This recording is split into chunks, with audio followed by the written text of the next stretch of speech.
ಗೃಹಲಕ್ಷ್ಮಿ ಯೋಜನೆಯ ಮತ್ತೊಂದು ಅಪ್ಡೇಟ್ಗೆ ಎಲ್ಲರಿಗೂ ಸ್ವಾಗತ.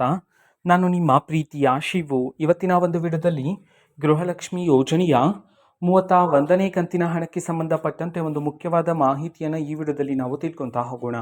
ವಿಡಿಯೋವನ್ನು ಸ್ಟಾರ್ಟ್ ಮಾಡ್ತೀನಿ. ಅದಕ್ಕಿಂತ ಮೊದಲು ನೀವಿನ್ನೂ ನಮ್ಮ ಚಾನಲ್ಗೆ ಸಬ್ಸ್ಕ್ರೈಬ್ ಮಾಡದೇ ಇದ್ದರೆ ಈ ಕೂಡಲೇ ಚಾನಲ್ಗೆ ಸಬ್ಸ್ಕ್ರೈಬ್ ಮಾಡ್ಕೊಳ್ಳಿ ಮತ್ತು ಲೈಕ್ ಮಾಡಿ. ಈಗ ನಾವು ಮಾಹಿತಿಯನ್ನು ತಿಳ್ಕೊತಾ ಹೋಗೋಣ.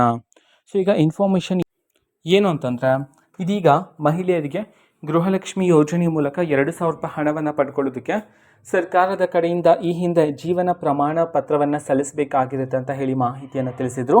ಸೊ ಅದಾದ ನಂತರ ಅದನ್ನು ಕ್ಯಾನ್ಸಲ್ ಮಾಡಲಾಗಿತ್ತು.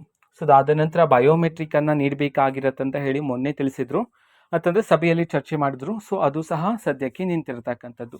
ನಂತರ ಹೊಸದಾಗಿ ಅರ್ಜಿಯನ್ನು ಸಲ್ಲಿಸಬೇಕಾಗಿರುತ್ತೆ ಅಂತ ಹೇಳಿ ತಿಳಿಸಿದ್ರು, ಅದನ್ನು ಸಹ ಕ್ಯಾನ್ಸಲ್ ಮಾಡಲಾಗಿದೆ. ಸೊ ಹಾಗಾಗಿ ಇವಾಗ ಯಾವುದಾದ್ರೂ ನೀವು ಒಂದು ಪ್ರೋಸೆಸನ್ನು ಮಾಡಲೇಬೇಕಾ ಗೃಹಲಕ್ಷ್ಮಿ ಯೋಜನೆಯ 31ನೇ ಕಂತಿನ ಹಣವನ್ನು ಪಡ್ಕೊಳ್ಳೋದಕ್ಕೆ.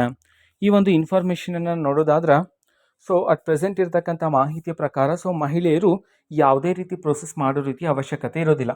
ಅಂತಂದರೆ ತುಂಬ ಜನ ಮಹಿಳೆಯರು ಏನಂತ ಯೋಚನೆ ಮಾಡ್ತಿರ್ತಾರೆ ಅಂತಂದ್ರೆ, ಈಗ ಹೊಸದಾಗಿ ಅರ್ಜಿಯನ್ನು ಸಲ್ಲಿಸ್ತಕ್ಕಂಥ ಅವಶ್ಯಕತೆ ಇರೋದಿಲ್ಲ, ಬೇಕಿದ್ರೆ ಬಯೋಮೆಟ್ರಿಕ್ ಏನಾದರೂ ನೀಡಬೇಕಾಗಿರುತ್ತಾ ಅಂತ ಹೇಳಿ. ಸೊ ಅಟ್ ಪ್ರೆಸೆಂಟ್ ಯಾವುದೇ ರೀತಿ ಅಧಿಕೃತವಾಗಿ ಮಾಹಿತಿ ಇಲ್ಲ. ಸೊ ಸದ್ಯಕ್ಕೆ ಬಯೋಮೆಟ್ರಿಕ್ ಕೊಡ್ತಕ್ಕಂತಹ ಪ್ರೋಸೆಸ್ಸು ಸಹ ನಿಂತಿರತಕ್ಕಂಥ ಕಾರಣದಿಂದಾಗಿ ಸೊ ಮಹಿಳೆಯರು ಯಾವುದೇ ರೀತಿ ಟೆನ್ಷನ್ ಮಾಡ್ಕೊಳ್ತಕ್ಕಂಥ ಅವಶ್ಯಕತೆ ಇರೋದಿಲ್ಲ. ಬರೀ ಸರ್ವೆಗೆ ಮಾತ್ರ ನೀವು ಅಟೆಂಡ್ ಆಗಿ, ಸೊ ಸರ್ವೆಗೆ ಅವ್ರು ಕೇಳ್ತಕ್ಕಂಥ ಪ್ರಶ್ನೆಗಳಿಗೆ, ಅಧಿಕಾರಿಗಳು ಕೇಳ್ತಾರಲ್ಲ ಪ್ರಶ್ನೆಗಳು, ಸೊ ಅದಕ್ಕೆ ಮಾತ್ರ ನೀವು ಉತ್ತರವನ್ನು ನೀಡಿದ್ರೆ ಸಾಕಾಗತ್ತೆ. ಸೊ ನಿಮಗೆ ಈ ಹಿಂದೆ ಯಾವ ರೀತಿ ಹಣ ಬರ್ತಿತ್ತೋ ಅದೇ ರೀತಿ ನಿಮ್ಮ ಖಾತೆಗೆ ಹಣ ಅನ್ನೋದು ಬರ್ತಕ್ಕಂಥದ್ದು.